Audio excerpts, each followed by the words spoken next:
स्वागत है आप सभी का हमारे आज के सेशन में, जिसमें हम आज चर्चा करने वाले हैं श्रीपाद मध्वाचार्य जी के विषय में। आज श्रीपाद मध्वाचार्य जी का तिरोभाव दिवस है। आज के दिन श्रीपाद मध्वाचार्य अप्रकट हुए थे।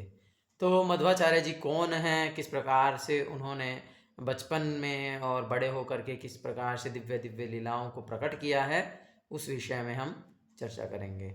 तो जैसा कि आप सभी जानते हैं कि जब भगवान महात्मा बुद्ध के रूप में, है ना, अवतार लिए थे, तो उन्होंने क्या किया था? उन्होंने पशु हत्या को रोकने के लिए, जो कि ब्राह्मण लोग शास्त्रों के आधार पर पशु हत्या कर रहे थे, उसको रोकने के लिए भगवान ने महात्मा बुद्ध के रूप में अवतार लिया और वेदों को पूर्ण रूप से नकार दिया था, कि वेदों को उन्होंने स्वीकार करने से मना कर दिया। तो फिर जो है, क्योंकि वे स्वयं भगवान हैं, इसीलिए उनका बहुत अधिक प्रभाव हुआ और बहुत ही तीव्रता के साथ बौद्ध धर्म जो है वो फैलने लगा और सब लोग जो है वेदों को ना मान करके नास्तिक बनने लगे।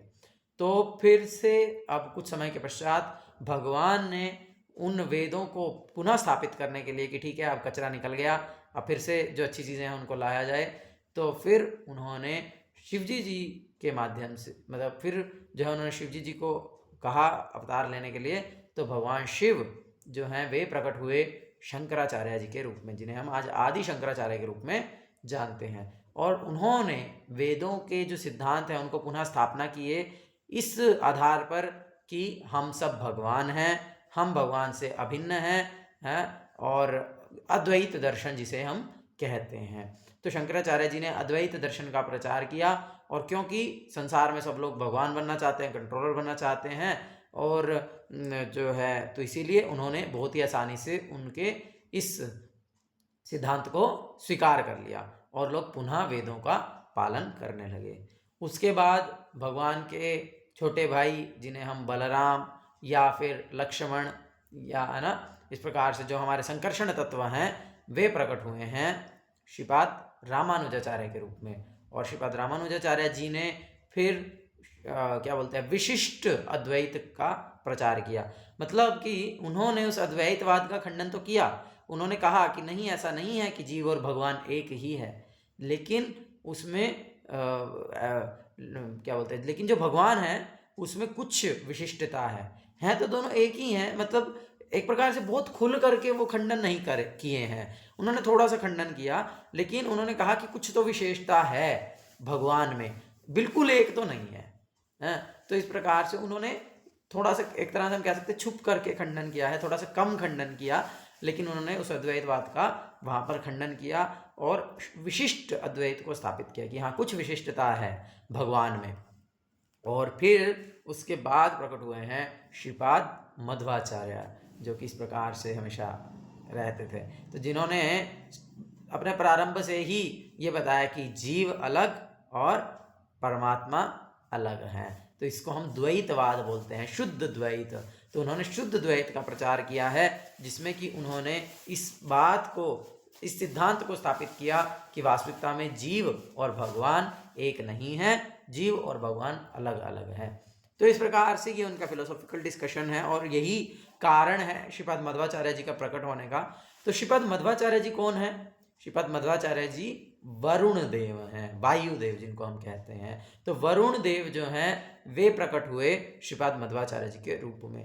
तो क्योंकि भगवान बोल रहे हैं, यदा यदा ही धर्मस्य ग्लानिर्भवति भारत अभ्युत्थानम धर्मस्य तदात्मानं सृजाम्यहम्, कि जब जब संसार में धर्म की हानि होती है, धर्म की ग्लानि होती है, तब तब क्या होता है, तब तब मैं अवतार लेता हूँ। तो कभी कभी क्या है कि भगवान साक्षात स्वयं आते हैं अवतार लेकर के, और कभी कभी क्या होता है कि भगवान अपने पार्षदों को, दूसरे देवी देवताओं को, अपने आयुधों को, अन्य अन्य जीवों को जो भगवान की सेवा में लगे हुए हैं, भगवान के नित्य पार्षद, उनको भगवान भेजते हैं कि अभी तो ठीक है, छोटा सा ही काम है कि तुम कराओ, इसके लिए मुझे जाने की आवश्यकता नहीं है। तो इस प्रकार से जो है भगवान के आदेश पर वरुण देव जी प्रकट हुए श्रीपाद मध्वाचार्य जी के रूप में। अच्छा, वायुदेव पहले किस रूप में प्रकट हुए हैं, कौन बता सकते हैं? जी निशांत प्रभु। तो ये हनुमान जी रूप में और भीम के रूप में। हाँ, तो जब भगवान कृष्ण राम रूप में प्रकट हुए तब वे वायुदेव आए थे उनकी सेवा में, किस रूप में? हनुमान जी के रूप में, पवन पुत्र बोलते हैं ना, तो वो वायुदेव का अंश अवतार हैं, तो इसीलिए वो अंश अवतार रूप में पहले वो बने हैं, वायुदेव बने हनुमान। और फिर जब वही जो है राम कृष्ण बन करके प्रकट हुए हैं, तो जब कृष्ण रूप में आए हैं तो फिर वो वायुदेव आए किसके रूप में? भीम, जो कि 5 पांडवों में से एक है। हमने जब जाना था ना कुंती महारानी के विषय में, तो उन्होंने जब वायुदेव को आह्वान किया तो उनसे जो पुत्र हुए थे वो हुए भीम। तो भीम भी वायुदेव के अंश अवतार हैं या अवतार हैं, तो इसीलिए वही वायुदेव जो पहले हनुमान बने हैं फिर भीम बने हैं, वे ही आगे जा करके जब भगवान कृष्ण कलयुग में व्यासदेव जी के रूप में उपस्थित थे, तो जो श्री वायुदेव हैं वे श्रीपाद मध्वाचार्य जी के रूप में प्रकट हुए। तो उन्होंने एक कर्नाटक के पजका क्षेत्र में जो है उनका अवतरण हुआ मध्यगेह भट्ट और वेदवती जी के घर में। उनके पिताजी का नाम मध्यगेह भट्ट था और माता जी जो हैं वे वेदवती, तो बहुत ही उच्च कुल के ब्राह्मण थे। और क्या बोलते हैं वो पजका क्षेत्र, पजका का अर्थ फिफ्थ, पांचवा, तो वो पांचवा क्षेत्र है। वहां पर मुख्य रूप से 4 क्षेत्र हैं, शंख क्षेत्र, चक्र क्षेत्र, परशु क्षेत्र। परशुराम जी का मुख्य क्षेत्र है वो, तो इसीलिए उस परशुराम जी के उस क्षेत्र का जो 5वां स्थल है, जो परशुराम जी के चारों आयुध हैं उनके नाम पर एक एक स्थल है, लेकिन जो 5वां स्थल है वो उन चारों का संगम माना जाता है कि वो चारों के बराबर है उस अकेला 5वां क्षेत्र। तो उस पाजका क्षेत्र के में जो है उनका घर था मध्यगेह भट्ट जी का, और वहां पर श्रीपाद मध्वाचार्य जी या शिवायुदेव इस रूप में प्रकट हुए। तो उनका बचपन का नाम रखा गया वासुदेव भट्ट, तो उनका बचपन का नाम था वासुदेव भट्ट। और जब उस पहले क्या होता था कि जैसे ही बच्चा जन्म लेता था तो एस्ट्रोलॉजर को कुंडली दिखाई जाती थी, है ना? क्या बोलते हैं एस्ट्रोलॉजर को हिंदी में? ज्योतिष। तो ज्योतिष को कुंडली दिखाई जाती थी, तो जब ज्योतिष ने उस बच्चे की कुंडली को देखा तो उन्होंने कहा कि ये तो बहुत ही दिव्य बालक है, इनके तो जो सारे ही नक्षत्र बहुत ही शुभ हैं, और इनकी कुंडली तो साक्षात वायुदेव की कुंडली से मिलती है, ये तो साक्षात वायुदेव ही हैं। इस प्रकार से उन्होंने पहले ही भविष्यवाणी कर दी। लेकिन अब माता पिता तो माता पिता हैं, वे तो वात्सल्य भाव में हैं, वे किस प्रकार से ऐसे ही स्वीकार कर लें? तो उन्होंने इस बात पर इतना ध्यान नहीं दिया और उसको उतना स्वीकार नहीं किया। जैसे कि हम देखते हैं भगवान कृष्ण जब प्रकट हुए तब भी भगवान कृष्ण के बारे में बहुत सारी जो है भविष्यवाणियां की, है ना, गर्गाचार्य जी ने, लेकिन उनके माता पिता यशोदा मैया और नंद बाबा ने उनको सीरियसली नहीं लिया, अरे तो ठीक है ठीक है। तो और उसी प्रकार से जब प्रभुपाद जी प्रकट हुए तो प्रभुपाद जी की भी ज्योतिष ने भविष्यवाणी की थी कि ये जो हैं ये बड़े होकर के या तो बहुत बड़े बिजनेसमैन बनेंगे या फिर एक बहुत बड़े आध्यात्मिक व्यक्ति बनेंगे जो कि पूरे विश्व में 108 मंदिर बनाएंगे। तो वह भविष्यवाणी वास्तविकता में बाद में सच भी हुई।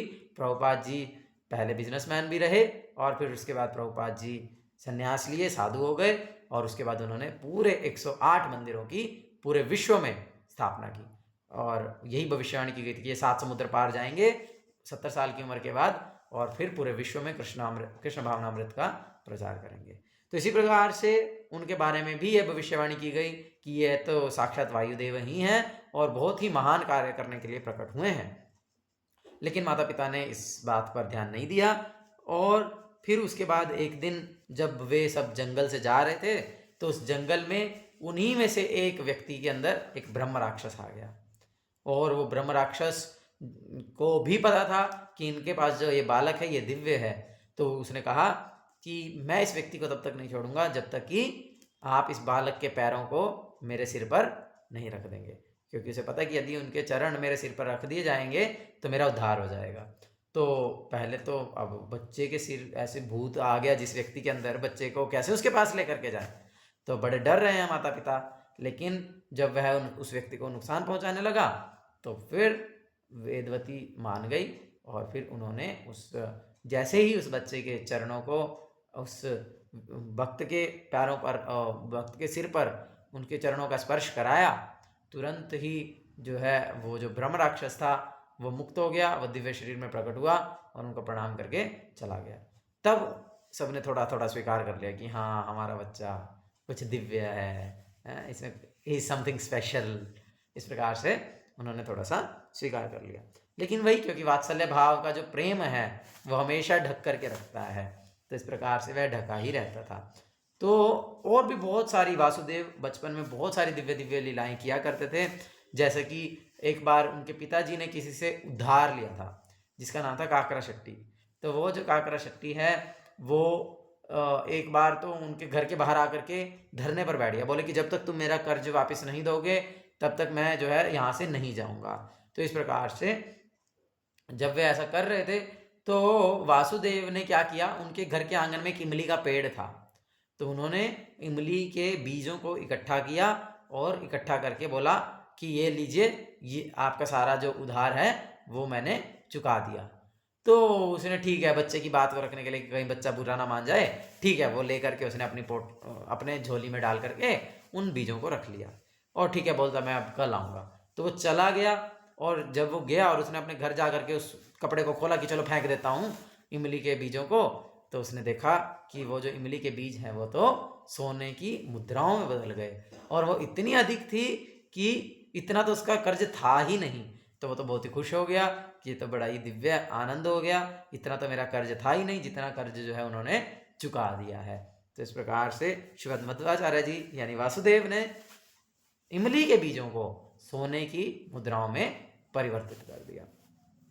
और क्योंकि जैसा कि हमने कहा कि वो परशुराम क्षेत्र है, तो वहाँ पर जो पाजे का क्षेत्र है वो एक पहाड़ी के ऊपर है और उसी के सामने एक और पहाड़ी है जिस पर कि परशुराम जी का मंदिर है। तो वासुदेव बचपन में अपने मित्रों के साथ खेलने के लिए उस पहाड़ी पर जाया करते थे परशुराम जी के मंदिर के पास में।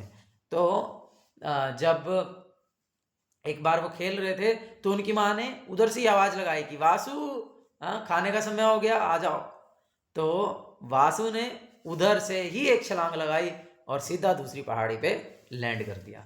वायुदेव है ना, हनुमान जी है ना, तो इसीलिए उसी प्रकार से उन्होंने एक छलांग लगाई और एक पहाड़ी से दूसरी पहाड़ी पर एकदम से आ गए। तो आज भी वो फुटप्रिंट्स हैं उस पहाड़ी के ऊपर, आप दर्शन कर सकते हैं जहाँ पर उन्होंने छलांग लगाई और इस प्रकार से वे आकर के खाना खाए। और वासु उस समय बहुत छोटे ही थे, 5-7 साल के बच्चे थे। तो उस समय उनके पास बहुत बड़े बड़े पॉट्स थे उनके घर में, जिसमें कि एक पॉट के अंदर बहुत सारा दूध रखा हुआ था और एक पॉट के अंदर बहुत सारी दही रखी हुई थी। मतलब कि वो एक तरह से समझ लो जमीन के अंदर ही पॉट्स थे, कहने का मतलब गड्ढे बने हुए थे ना, तो उन्होंने गड्ढों को भर के रखा था। इतना सारा दूध दही था उनके घर में। तो फिर कृष्णा, तो उनकी माँ ने बोला कि मैं जो हूँ बाजार जा रही हूँ थोड़ी सी शॉपिंग करने के लिए, हैं, तुम्हारी बहन के साथ, तो मैं कुछ समय के बाद आऊंगी, तो तुम ध्यान रखना कहीं कोई कुत्ता बिल्ली आ करके ये दूध में मुंह ना मार दे, दही में मुंह ना मार दे। तो इस प्रकार से उसको पहरे पर लगा करके उनकी माँ चली गई बाजार में। और अब मध्वाचार्य जी को खेलना बहुत पसंद था, तो वे तो खेलने जाना चाहते थे, तो अगर यहाँ पे खड़े रहेंगे तो कैसे खेलेंगे। तो उन्होंने क्या किया, उन्होंने बहुत बड़े बड़े पत्थर उठा करके एक पत्थर दूध पे ढक दिया और एक पत्थर दही पे ढक दिया। इतने बड़े बड़े पत्थर जिसको कि एक साधारण व्यक्ति 10 लोग मिलकर के भी हिला नहीं सकते। आज भी वो पत्थर हैं, आप अगर जाएंगे श्रीपाद मध्वाचार्य जी के घर में तो वो उधर हैं, आप देख सकते हो। इतने बड़े बड़े पत्थर हैं और 10 लोग भी मिलकर के उठा नहीं सकते हैं। वो 5 साल के वासु ने उठा करके उनके ऊपर ढक दिए। क्यों? क्योंकि वे भीम हैं, अपार शक्ति है उनके पास, और जा करके खेलने लगे। तो जब उनकी माँ आई और देख रही है भैया वासु तो है ही नहीं और ये इतने बड़े बड़े पत्थर कैसे ढक दिए, तो फिर उन्होंने बताया कि तो मैंने ढके हैं। तो उन्होंने बड़ी आसानी से उठा करके उनको साइड में रख दिया। तो इस प्रकार से बहुत सुंदर वासुदेव जो हैं वो लीलाएं कर रहे थे अपने बचपन में। और फिर उनको बचपन में पढ़ने के लिए भेजा गया, क्या नाम है, टोट्टन तिल्लाचार्य जी के आश्रम में, जो कि उनके स्कूल टीचर के जैसे थे, गुरुकुल के आचार्य थे। तो लेकिन मध्वाचार्य बहुत ही नोटी थे, वासुदेव जो है वो बहुत ही शरारती बच्चे थे, क्लास में लेट जाया करते थे। तो एक बार जब वो अपनी कक्षा में देरी से पहुंचे तो उनके गुरुजी ने उनको पकड़ लिया बोलते क्या है तुम हर रोज इस प्रकार से करते हो, शरारत करते हो, तो बताओ मैंने आज क्या सिखाया। तो फिर उस समय अब जो वेद होते हैं उन्हें श्रुति शास्त्र कहा जाता है। श्रुति का अर्थ है सुनना, तो जिन शास्त्रों को सुन करके सीखा जाता है उसे कहते हैं श्रुति। तो इसका अर्थ ये हुआ कि वेदों को लिख करके नहीं पढ़ा जाता, वेदों को गुरुजी बोलते हैं और शिष्य सुन करके सीख लेता है, हैं? और क्यों, इसीलिए उसमें इतनी सारी डाइवर्सिफिकेशन है कि कोई भी श्लोक बोला जाएगा तो वो एक पर्टिकुलर रिदम में बोला जाएगा, तो उससे ही पता चल जाएगा कि वो कौन से वेद का श्लोक है, कौन से उपवेद का श्लोक है, या कौन से उपनिषद का श्लोक है। केवल उसकी रिदम से ही पता चल जाएगा, उसकी मात्राओं से ही पता चल जाएगा कि ये कहाँ से ये श्लोक कोट किया जा रहा है। ठीक है, तो जब इस प्रकार से उन्होंने पूछा तो वहां पर उस समय वासु तो नहीं थे जब उनके गुरुजी ने श्लोक को पढ़ाया। हरे कृष्णा, मेरी आवाज आ रही है? हाँ, मेरे सामने एकदम से कैमरास बंद हो गए तो मुझे लगा कि शायद मेरा कनेक्शन लॉस हो गया। यस, तो क्या बोल रहा था? यस, तो उन्होंने तो वो सब सुना भी नहीं था, लेकिन जब उनके गुरुजी ने कहा कि सुनाओ, तो उन्होंने एग्जैक्टली सेम रिदम, सेम मात्राओं के साथ, सेम तरीके से उस तैत्तरीय उपनिषद के श्लोकों को अपने गुरुजी को सुना दिया, और वो श्लोक भी सुना दिए जो उनके गुरुजी ने अब तक उनको पढ़ाए ही नहीं थे। तो इस प्रकार से उन्होंने अपनी अपार जो बुद्धि का प्रदर्शन किया कि वे ये सब पहले से ही जानते हैं, उनको पढ़ने की आवश्यकता नहीं है।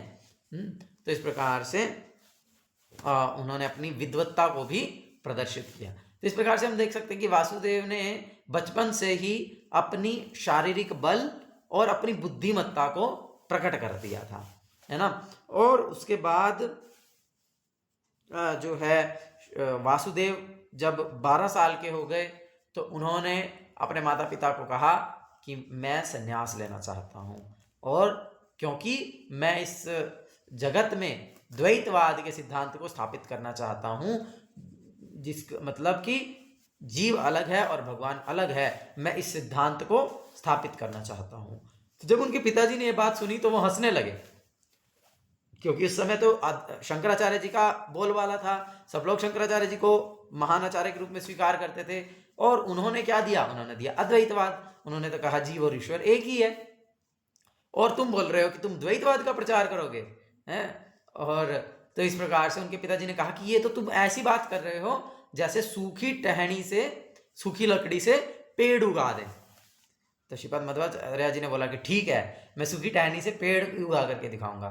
तो उन्होंने एक सूखी हुई दातुन, एक सूखा हुआ लकड़ी का टुकड़ा लिया और जाकर के अपने घर के पीछे आंगन में गाड़ दिया, और कुछ समय के बाद उन्होंने देखा कि वो तो एक बहुत ही विशाल वृक्ष का रूप ले लिया है।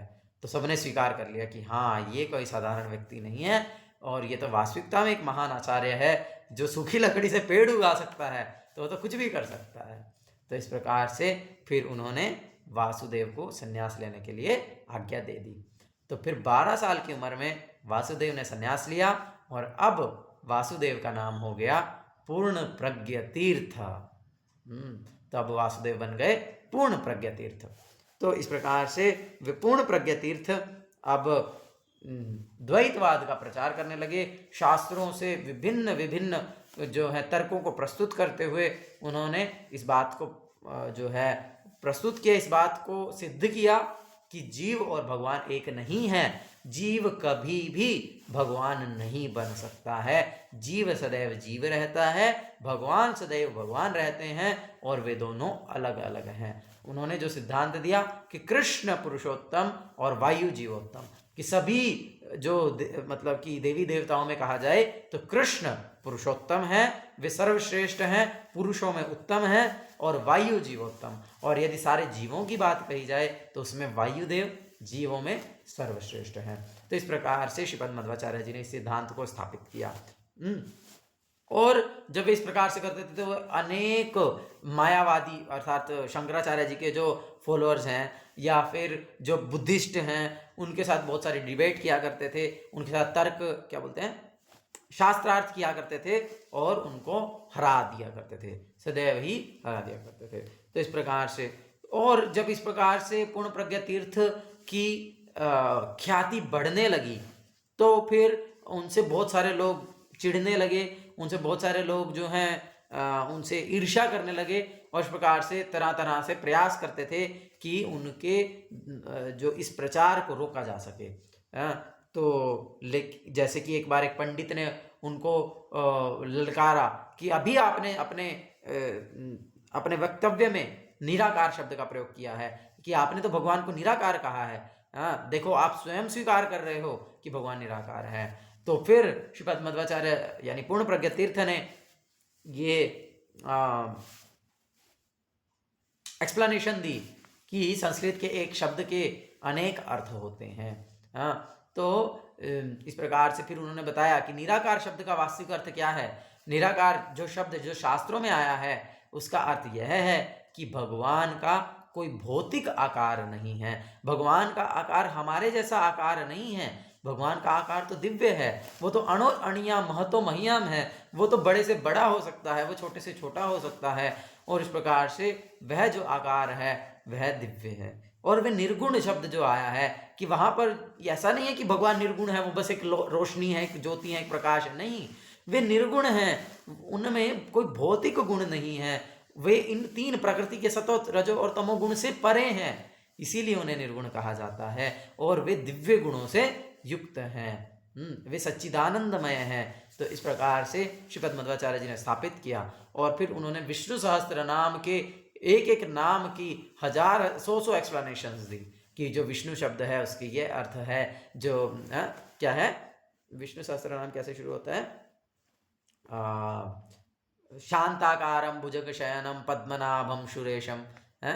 तो इस प्रकार से उनके एक एक शब्द के बड़े ही बहुत सारे अर्थ बताए हैं, और इस प्रकार से फिर वो पंडित ने भी श्री पूर्ण प्रज्ञ तीर्थ को शरणागति कर दिया। हाँ हाँ हाँ हाँ, आप ठीक बोल रहे हैं। हाँ, तो इस प्रकार से फिर श्रीपाद पूर्ण प्रज्ञ तीर्थ चले हिमालय की ओर, जहाँ पर बहुत भयंकर ठंड थी और बहुत ही ज़्यादा टेम्परेचर ठंडा था। व्यास चट्टी की ओर, जानते हैं बद्रीनाथ से आगे जो है एक भीम पुल आता है, जो कि उन्होंने बनाया था द्रौपदी के लिए, है ना, कि उसके बीच में बहुत तीक्ष्ण क्या बोलते हैं वेग के साथ सरस्वती नदी बहती थी, और वो रास्ता तो हालांकि बहुत छोटा ही था, लेकिन वो इतनी तीव्र थी कि उसको पार नहीं किया जा सकता था।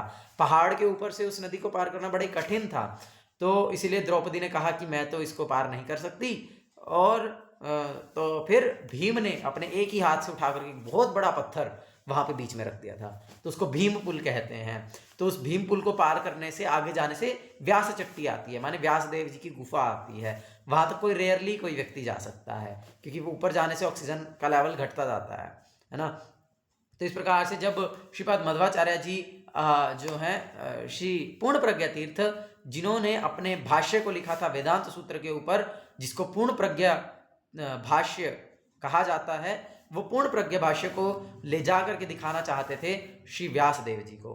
तो क्योंकि मध्वाचार्य जी ने पूर्ण प्रज्ञा तीर्थ ने अपने गुरु के रूप में स्वीकार किया था श्रील व्यासदेव जी को, वेद व्यास जी को, तो इसीलिए वे उनको जाकर के अपने भाष्य को दिखाना चाहते थे, उसको चेक करवाना चाहते थे, और इसीलिए वे जब वहाँ जा रहे थे तो उनका एक शिष्य था सत्य तीर्थ, वो भी उनके पीछे पीछे आ गया, बोलते गुरुदेव मैं भी आपके साथ जाऊँगा, मैं भी आपके साथ जाऊँगा। बोलते तुम नहीं जी पाओगे, बहुत ठंडा है और माइनस में टेम्परेचर है, तुम जम जाओगे, तुम नहीं रह पाओगे। नहीं नहीं नहीं गुरु जी आपके साथ रहूँगा, आपके साथ रहूँगा। तो मध्वाचार्य जी ने एक फूंक मारी और वो उड़ करके वापिस कहाँ जा करके गिरा, मध्वाचार्य जी का मठ कहाँ है, कर्नाटक में। तो बद्रीनाथ से एक फूंक मारने से वो जा करके गिरा उनका शिष्य कर्नाटक में। और फिर उसके बाद शिला मध्वाचार्य शिला पूर्ण प्रज्ञ तीर्थ गए उस व्यास चट्टी जगह पर, जहाँ पर उन्हें साक्षात शिला वेद व्यास जी के दर्शन हुए। वे साक्षात शिला वेद व्यास जी का संग प्राप्त किए, उनसे आदेश प्राप्त किए, और उन्होंने अपनी जो पूर्ण प्रज्ञ भाष्य है, वेदांत सूत्र का जो भाष्य है, उपनिषदों के जो भाष्य हैं, वो प्रकट किए, और पूर्ण व्यासदेव जी ने उनको सैंक्शन कर दिया। तो इस प्रकार से श्री पूर्ण प्रज्ञ तीर्थ शिला व्यासदेव जी के शिष्य हो गए, और उनका नाम हो गया श्रीपाद मध्वाचार्य। श्रीपाद मध्वाचार्य जी की जय। तो इस प्रकार से फिर शिला व्यासदेव जी से इस प्रकार से वह करने के बाद फिर से वापस लौट गए और लौट करके वे पुनः उन्होंने अपने प्रचार को बहुत ही प्रोफ्यूसली प्रचार करना प्रारंभ कर दिया, बहुत ही दृढ़तापूर्वक, एकदम निडर होकर के, एकदम जो है बहुत ही शक्ति के साथ वे इस द्वैतवाद का प्रचार करने लगे। तो फिर एक बार ऐसे ही जो है कुछ रेसलर्स, क्या बोलते हैं हिंदी में, पहलवान, है ना, तो पहलवानों ने उनको चुनौती दी कि भैया तुम की बड़े अपने आप को महान व्यक्ति समझते हो, यदि तुम्हें शक्ति है तो मुझसे युद्ध करके दिखाओ। मेरे अंदर 30 लोगों के जितना बल है कि मैं 30 लोगों को अकेले हरा सकता हूँ, तुम मुझसे युद्ध करके दिखाओ। तो मध्वाचार्य जी ने बोला कि क्या बात करते हो, मेरे इस पैर को उठा करके ही दिखा दो। तो इस प्रकार से जब उन्होंने अपने पैर को जमीन पर रख दिया तो वो उन्होंने बहुत कोशिश किया, लेकिन वो उनके अंगूठे तक को भी हिला नहीं पाए। तो इस प्रकार से बहुत ही अपार, क्या बोलते हैं, शारीरिक बल जो है वो श्रीपाद मध्वाचार्य जी के पास था। और एक बार श्रीपाद मध्वाचार्य जी कथा कर रहे थे तो लोगों ने उनको जो है रोकना चाहा, तो श्रीपाद मध्वाचार्य जी नहीं रुके। उन्होंने कहा कि हरि कथा तो नहीं रुकेगी। तो फिर उन्होंने क्या किया, एक रस्सी को लेकर के श्रीपाद मध्वाचार्य जी के गले में डाल करके एक तरफ 30 लोग और एक तरफ 30 लोग खींच रहे हैं उस रस्सी को कि हम गला घोट करके मार देंगे, इसका बोलने नहीं देंगे। तो 30 लोग उधर से खींच रहे हैं और 30 लोग उधर से खींच रहे हैं, और खींचते खींचते थक गए और थक करके गिर गए, लेकिन श्रीपाद मध्वाचार्य जी टस से मस नहीं हुए। तो इस प्रकार से अपार भौतिक, क्या अपार शारीरिक बल, क्योंकि भीम है ना, भीम में 10,000 हाथियों का बल था। तो इस प्रकार से इतने महान बल के साथ श्रीपाद मध्वाचार्य जी ने प्रचार किया है और उस बल को भी भगवान की सेवा में लगाया है। तो फिर इस प्रकार से सब लोग उनके शरणागत होते गए और वे भी उनको आचार्य रूप में स्वीकार करते गए।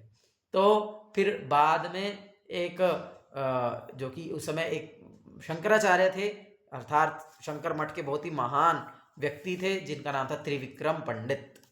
तो वो त्रिविक्रम पंडित जो कि श्रीपाद मध्वाचार्य जी से डिबेट करने के लिए आए और कई दिनों तक उनके साथ क्या बोलेंगे, तर्क शास्त्रार्थ करने के बाद उन्होंने मध्वाचार्य जी की बात को स्वीकार कर लिया और उन्हें शरणागति कर लिया, और यहाँ तक कि वे मध्वाचार्य जी के शिष्य बन गए।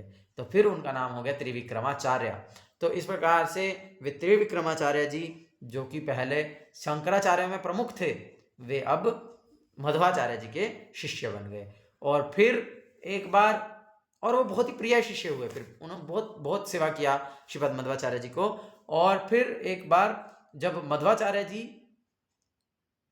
मालपे बीच है वहाँ पर कर्नाटक के कोने पर, जहाँ पर मतलब उसे मालपे बीच कहते हैं आज के समय में, तो वहाँ पर बैठ करके श्रीपाद मध्वाचार्य जी ध्यान कर रहे थे, और तभी उन्होंने देखा कि एक बहुत भयंकर तूफान आ रहा है, और उस तूफान के कारण एक जो नाव है वो उस समुद्र के किनारे पर आकर के फंस गई है और वो निकल नहीं पा रही है।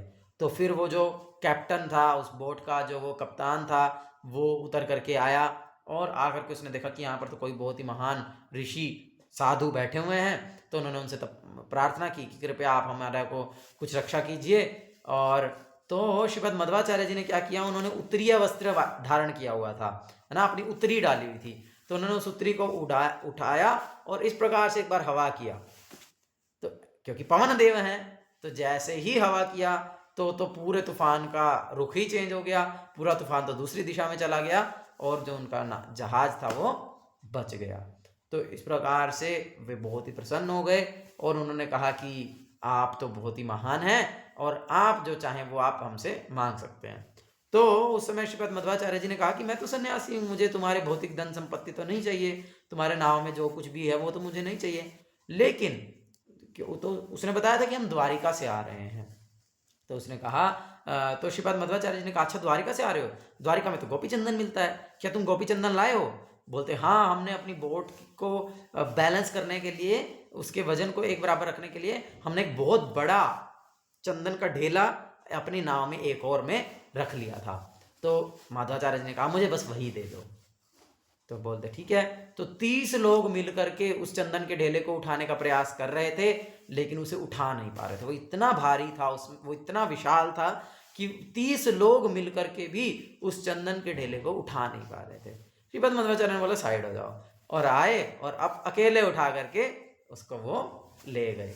और जैसे ही उन्होंने ले जा करके उसको रखा, या जो भी है उसको अभिषेक किया, तो क्या हुआ, उस चंदन के ढेले से प्रकट हुए श्री श्री उडुपी कृष्ण। श्री उडुपी कृष्ण की जय। तो इस प्रकार से भगवान जो कि अपने एक हाथ में मधानी को पकड़े हैं और दूसरे हाथ में उस मधानी की रस्सी को पकड़े हैं, इस प्रकार से बहुत ही सुंदर रूप के साथ भगवान श्री कृष्ण का 5000 साल पुराना विग्रह प्रकट हुआ। तो श्रीपाद मध्वाचार्य जी की जय। तो इस प्रकार से श्रीपाद मध्वाचार्य जी ने बहुत सुंदर विग्रह की स्थापना की कृष्ण जी की, और क्योंकि उस स्थान का नाम है उडुपी, तो इसलिए आज उन कृष्ण को उडुपी कृष्ण के नाम से जाना जाता है।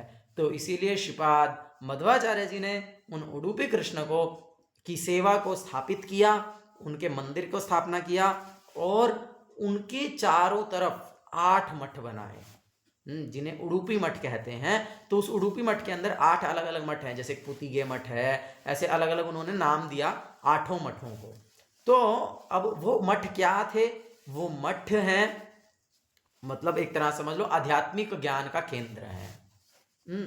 वो श्रीपाद मध्वाचार्य जी के मुख्य 8 शिष्य थे, जिनको मध्वाचार्य जी ने सेवा बांट दिया कि ठीक है 2 साल तुम सेवा करोगे, 2 साल तुम सेवा करोगे, 2 साल तुम सेवा करोगे, ऐसे करके उन्होंने सब उस जो मठों के जो अपने मुख्य 8 सन्यासी थे उन सबको उडुपी कृष्ण की सेवा बांट दी।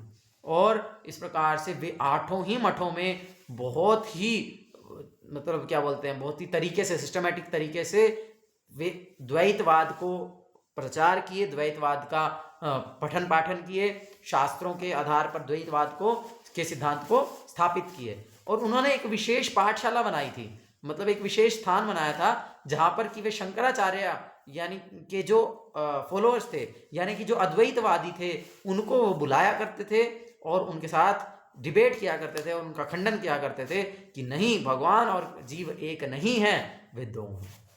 तो इस प्रकार से श्रीपाद मध्वाचार्य जी ने द्वैतवाद का सिद्धांत को स्थापना किया। तो जब तक श्रीपाद मध्वाचार्य जी थे तो वे स्वयं उडुपी कृष्ण को सेवा किया करते थे। तो उडुपी कृष्ण जो है वो श्रीपाद मध्वाचार्य जी के द्वारा सेवित विग्रह हैं। तो इसीलिए जब वे हर रोज की तरह सेवा कर रहे थे, तो एक दिन वे सेवा करते करते कुछ ज्यादा ही समय लगा दिए, आ ही नहीं रहे हैं इस प्रकार से। तो जब नहीं आ रहे थे तो फिर क्या हुआ, फिर जो उनके एक शिष्य थे त्रिविक्रम आचार्य, उनका जो इंतजार कर रहे थे, उन्होंने थोड़ा सा पर्दा हटा करके देख लिया। और जैसे ही उन्होंने पर्दा हटा करके देखा तो उन्होंने क्या देखा है कि वहां पर जो है साक्षात भगवान श्री राम खड़े हैं, और उन श्री राम जी के साथ में पवन पुत्र हनुमान जो है उनके चरणों में बैठे हुए हैं। वहां पर साक्षात कृष्ण खड़े हैं और उनके चरणों में भीष्म बैठे हुए हैं, और वहां पर वेद व्यास जी खड़े हैं और उनके चरणों में श्रीपाद मध्वाचार्य बैठे हैं। तो श्रीपाद मध्वाचार्य अपने रूप को प्रकट किए हैं कि मैं ही हनुमान हूँ। जब भगवान राम के रूप में आते हैं तो मैं हनुमान हूँ, और जब भगवान कृष्ण रूप में आते हैं तो मैं भीम हूँ, और जब भगवान वेद व्यास के रूप में आते हैं तो मैं ही मध्वाचार्य हूँ। तो इस प्रकार से श्रीपाद मध्वाचार्य जी अपना रूप प्रकट किए श्री त्रिविक्रमाचार्य जी को। तो वे बड़े ही आनंद से भर गए, वे बड़े ही आनंद विभोर हो गए, और इस प्रकार से जो है श्रीपाद मध्वाचार्य जी अपना स्वरूप प्रकट किए हैं। और उसके पश्चात एक दिन ऐसे ही प्रवचन करते करते जब उन्होंने देखा कि अब जो उनका कार्य है वह पूरा हो चुका है, अब तो द्वैतवाद का सिद्धांत जो है वह स्थापित हो चुका है, अब तो मायावाद का खंडन या इस अद्वैतवाद का खंडन करने के लिए अब उनके क्या बोलते हैं बहुत ही स्ट्रॉन्ग शिष्य हैं और वे इस मूवमेंट को आगे संभाल लेंगे। तो एक दिन इसी प्रकार से प्रवचन करते करते श्रीपाद मध्वाचार्य जी हवा में ही गायब हो गए। श्रीपाद मध्वाचार्य जी का समाधि नहीं है, हाँ? तो वे क्या किए, वे इसी प्रकार से ही बैठे बैठे भक्तों के उनके शिष्यों के देखते देखते वे हवा हो गए। पवन देव है ही हवा, तो इसीलिए बैठे बैठे ही वो हवा में विलीन हो गए। पवन में विलीन हो गए। और इस प्रकार से श्रीपाद मध्वाचार्य जी का महाप्रयाण हो गया आज के दिन। जय जय श्रीपाद मध्वाचार्य जी की जय, श्री उडुपी कृष्ण की जय, श्रील प्रभुपाद की जय, सुख स्वामी श्रील गुरु महाराज की जय, निताय गौर प्रेमानंदे, हरि हरि बोल। तो इस प्रकार से इस बार हमारा जो साधु संघ था वो श्री उडुपी धाम में ही था। हमें श्रीपाद मध्वाचार्य जी की सारी लीला स्थलियों का दर्शन करने का अवसर प्राप्त हुआ। विशेष रूप से उनके प्रिय विग्रह श्री उडुपी कृष्ण का दर्शन करने का जो सौभाग्य है वो प्राप्त हुआ। और मैं तो ये बहुत सुंदर विग्रह भी लेकर के आया, जिसके ऊपर सबकी नज़र है, सब बोलते मुझे दे दो मुझे दे दो, लेकिन मैं किसी को नहीं दूंगा, ये मैं अपने पास ही रखूँगा। तो इस प्रकार से बहुत ही सुंदर वो साधु संघ प्रोग्राम हुआ, जिसमें कि अच्छा, और उसी मध्व संप्रदाय में जो कि श्री ब्रह्मा जी के द्वारा प्रारंभ हुआ है, उसके मुख्य आचार्य बने फिर श्रीपाद मध्वाचार्य जी, जिससे उस संप्रदाय का नाम हुआ ब्रह्म मध्व संप्रदाय। और फिर ये इतना विशेष संप्रदाय है कि जब भगवान कृष्ण स्वयं श्री चैतन्य महाप्रभु के रूप में प्रकट हुए हैं तो उन्होंने भी उन्हीं के संप्रदाय को चुना है आगे कृष्ण भक्ति का प्रचार करने के लिए।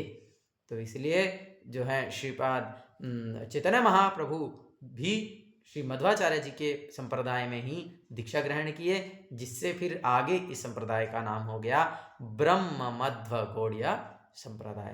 तो इस प्रकार से अब मध्व संप्रदाय भी चल रहा है और ब्रह्म मध्व गौड़ीय संप्रदाय भी चल रहा है, और वे दोनों एक ही सिद्धांत को लिए चल रहे हैं कि भगवान और जीव अलग अलग हैं। लेकिन चैतन्य महाप्रभु शुद्ध द्वैत का सिद्धांत नहीं दिए। चैतन्य महाप्रभु में अचिंत्य भेदाभेद तत्व दिए हैं, जिसमें कि हम भगवान से एक हैं भी और नहीं भी हैं। तो इस प्रकार से बहुत सुंदर तरीके से फिर चैतन्य महाप्रभु उसको सिद्धांत को एक्सप्लेन किए हैं। तो इस प्रकार जब अभी हमारा साधु संघ कार्यक्रम जब श्री उडुपी धाम में था, तो वहाँ पर जो अभी करंट जो सेवा में है वे श्री पुतिगे मठ है, जो उन 8 मठों में से एक श्री पुतिगे मठ के जो आचार्य हैं, जो वहाँ के मुख्य सन्यासी हैं, वे भी गुरुमा जी की व्यास पूजा में उपस्थित थे। और क्योंकि गुरुमा चाहते हैं कि उनकी व्यास पूजा में प्रभुपाद जी का और अन्य आचार्यों का ही गुणगान किया जाए, उनके बारे में कुछ ना कहा जाए, तो इसीलिए उन्होंने श्री पुतिगे मठ के जो मुख्य सन्यासी थे, उन्होंने श्रील प्रभुपाद जी का वर्णन करते हुए कहा है कि ये जो उडुपी मठ है, वहाँ पर जो उडुपी कृष्ण है, जो कि ऑफकोर्स उडुपी कृष्ण की अलग कहानी है, तो हम उसमें नहीं जा रहे। मैं वैसे भी पहले बताया था कि उडुपी कृष्ण क्या हुए, वे अपने एक भक्त को दर्शन देने के लिए मुड़ गए हैं, है ना।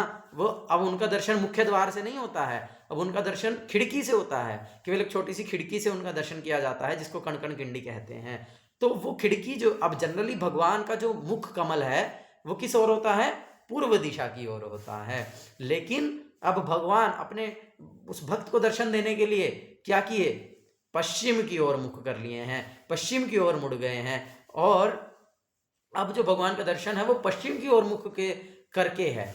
तो जब हम भगवान का दर्शन करते हैं तो पश्चिम की ओर से उडुपी कृष्ण का दर्शन करते हैं।